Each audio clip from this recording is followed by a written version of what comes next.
रूस के defence system fail होने पर अमेरिका को क्या बोल दिया खान सर ने, तो आप भी ज़रूर ध्यान से सुने और वेनेजुएला में जो घटना हुई है उसके बारे में खान सर बड़ी विस्तार से बताएंगे।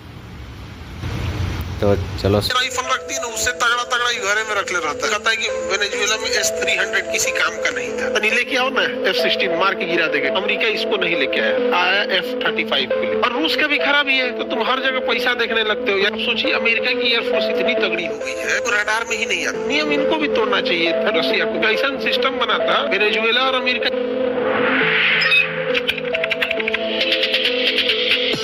अमेरिका देखिए, ये है अमेरिका। अब तक ये युद्ध में नहीं कूदा है। युद्ध में कूदा है, यह एकमात्र देश है जिसके पास हर इंसान घातक राइफल रखता है इसके संविधान में, और कोई भी हथियार रख सकते हैं। इंडियन मिलिट्री के पास जैसा हथियार है ना राइफल, मतलब बड़े हथियार नहीं, जो राइफल की बात कर, जो हमारी आर्मी है राइफल रखती है ना, उससे तगड़ा तगड़ा ही घरे में रख ले रहता है। किसी केवल इंडियन आर्मी की बात नहीं कर, किसी भी देश की आर्मी, US आर्मी जो हथियार रखती है वो भी रखते हैं। स्नाइपर गन एक से एक रखे रहता है। इनके देश के पास तो आर्मी हथियार इतना, और ये हथियार जब हर देश का लोग रखेगा उस देश के अंदर फैक्ट्रीज भी लगेगी।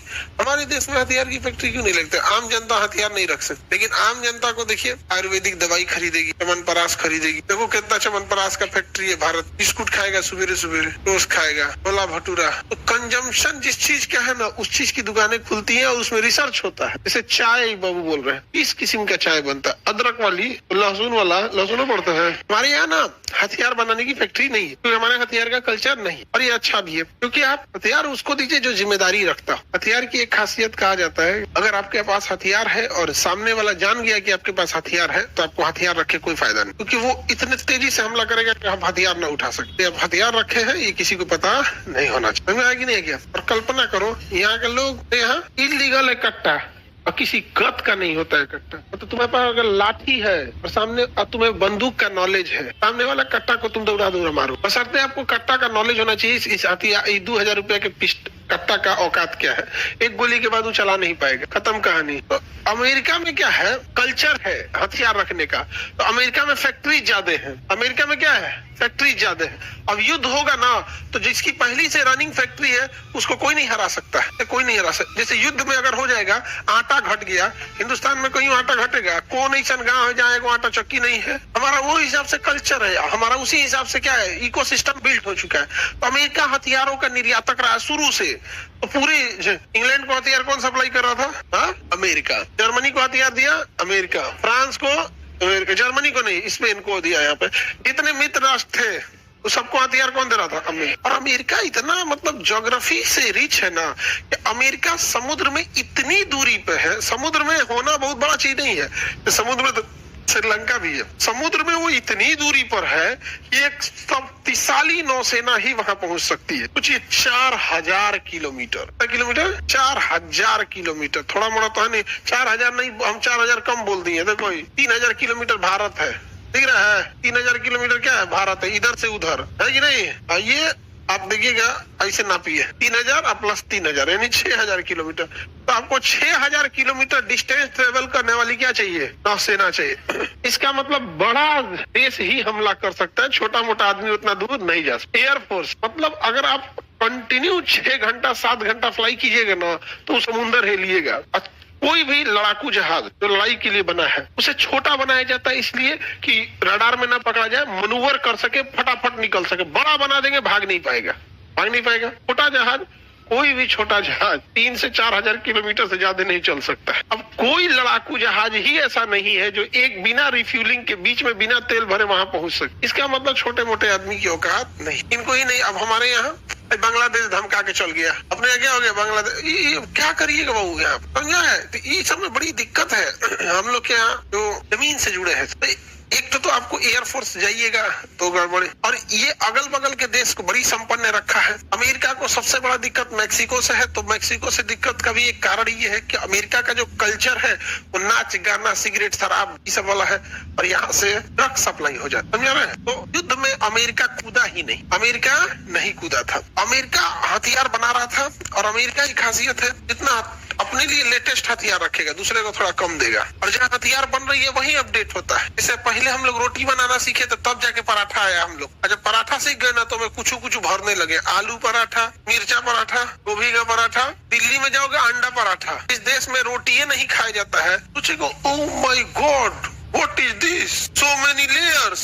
How can it possible? पगला जाएगा वो, यहाँ पे नहीं पगला जाएगा। इसको पता ही नहीं वो क्या कर पाएगा। तो हम लोग ने हथियार ज्यादा बनाए ही नहीं, लेटेस्ट कहाँ बना पाएगा। अमेरिका ने लेटेस्ट हथियार रखा, दूसरे को बड़ी बांट रहा था। नेवी भी अमेरिका की मजबूत, एयरफोर्स भी मजबूत। अब सोचिए अमेरिका की एयरफोर्स इतनी तगड़ी हो गई है वो रडार में ही नहीं आती।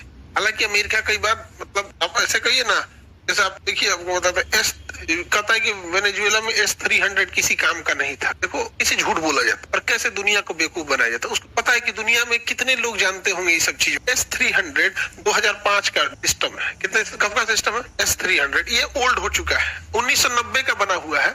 यानी ये 1990 से लेके 2005 तक के लिए ही ये कारगर था। इस बीच रहते तो मार देते। यूएस एयरफोर्स का सबसे ज्यादा लड़ाई अगर कोई लड़ा है तो F-16 लड़ा है। तो लेके आओ ना F-16, मार के गिरा देगा। F-16 लेके आओ, मार के गिरा देगा। अमेरिका इसको नहीं लेके आया F-35 को ले। इसके लिए बना ही नहीं था। ये F-35 तो 2010 का बना हुआ है। अब इसको लेके आया, कह रहा ये कुछ नहीं कर सका। तो लेके जाओ ना S-400, लाओ इंडिया में लेके आओ, लाओ। S-35 केरल में बंद हो गया था।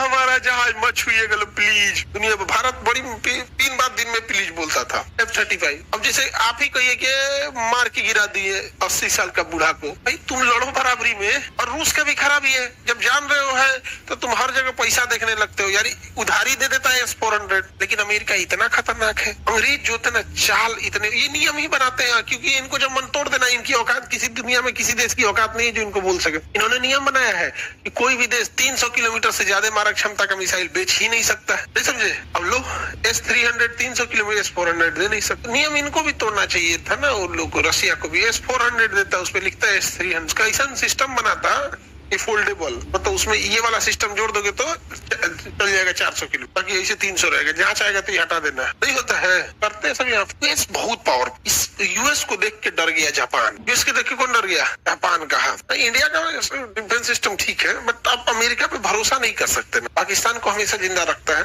हम लोग के खिलाफ। और हम लोग की टेक्नोलॉजी ना जल्दी आना चाहिए, वो होना चाहिए। हम लोग क्या है ना कि आप अगर बात कहिएगा कि टेक्नोलॉजी आना चाहिए तो समाज में, मतलब अब सोशल मीडिया पे देखेंगे इतने ज़ोंबीज पड़े हैं सब ना, मानसिक रूप से पागल है सब। पर हमारे में क्या कमी है यार? जब तुमको लगेगा ही नहीं कमी क्या है तो फिर क्या करोगे? हमारा एक हथियार हमारा नहीं है, इसके बाद भी अगर हम कहेंगे हमारी क्या कमी है तो बहुत दिक्कत की बात है। अमेरिका का कोई भरोसा नहीं है। वेनेजुएला और अमेरिका इतने अच्छे दोस्त थे सब जिसका कोई हद नहीं। इंडिया रसिया की दोस्ती देख रहे हैं, इंडिया रसिया की दोस्ती गहरी है कि नहीं है? वैसे इन दोनों की दोस्ती थी, समझे? और इन दोनों से भी अच्छी दोस्ती इसकी ईरान से थी। इतने अच्छे दोस्त थे सब ईरान वगैरह जिसका कोई हद नहीं। इस एक गाना है इसी के लिए बना है, आपकी दुश्मनी कबूल मुझे आपकी दोस्ती से डर। तो ये वीडियो आपको कैसी लगी खान सर की, कमेंट में ज़रूर बताएं।